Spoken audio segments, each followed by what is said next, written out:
1990 সালে বানতলায় যখন ঘটনাটা ঘটেছিল ক্ষমতায় আপনিই ছিলেন।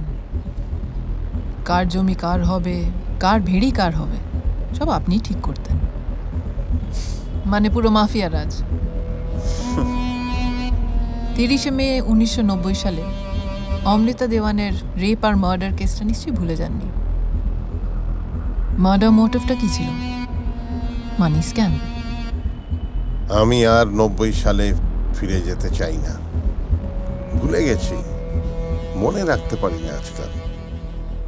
চা খাবেন? এই ইসমাইল, 3টে চা, স্পেশাল মালাই দিয়ে।